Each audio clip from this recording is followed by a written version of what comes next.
চলো বন্ধুরা, আজকে তোমাদের বানিয়ে দেখাবো হৃদয়হরণ পিঠে। প্রথমে আমাদের যেটা করতে হবে, এক বাটি সুজি নিয়ে শুকনো খোলায় ভেজে নিতে হবে অল্প লবণ দিয়ে। এর মধ্যে তোমরা ঘি দিয়েও ভাজতে পারো। এরপর এক বাটি সুজির জন্য দিতে হবে 2 বাটি জল কিংবা গরুর লিকুইড দুধও তোমরা দিতে পারো।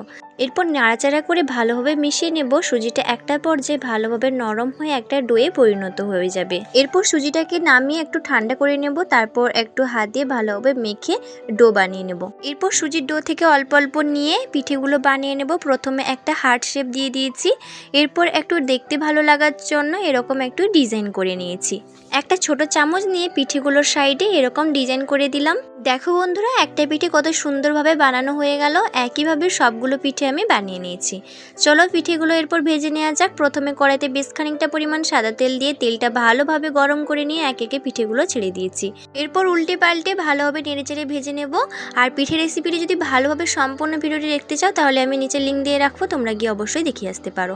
কারণ শর্ট ভিডিওর মাধ্যমে সম্পূর্ণ রেসিপিটি তুলে ধরার মতো সম্ভব না, তাই লং ভিডিও বানিয়ে রেখেছি, দেখে আসো। এরপর পিঠেগুলো ভালো একটা কালার চলে এলে তেল থেকে ছেঁকে তুলে নিয়েছি। এরপর চিনি সিরা বানিয়ে নেব। এক বাটি চিনি, এক বাটি জল, 3টে মতো এলাচ দিয়ে চিনি সিরাটাকে কিছুক্ষণ ফুটিয়ে নেব। এরপর ভেজে রাখা পিঠেগুলো দিয়ে 30 সেকেন্ড মতো একটু জাল করে নিয়ে গ্যাসের ফ্লেমটা বন্ধ করে ঢাকা দিয়ে রেখে দেবো 10 মিনিট মতো রেস্টে। 10 মিনিট পর একটা প্লেটে পরিবেশন করলাম রসালো হৃদয়হরণ পিঠে। পিঠে রেসিপিটি ভালো লাগলে লাইক, কমেন্ট, শেয়ার করে দিও। আজকের মতো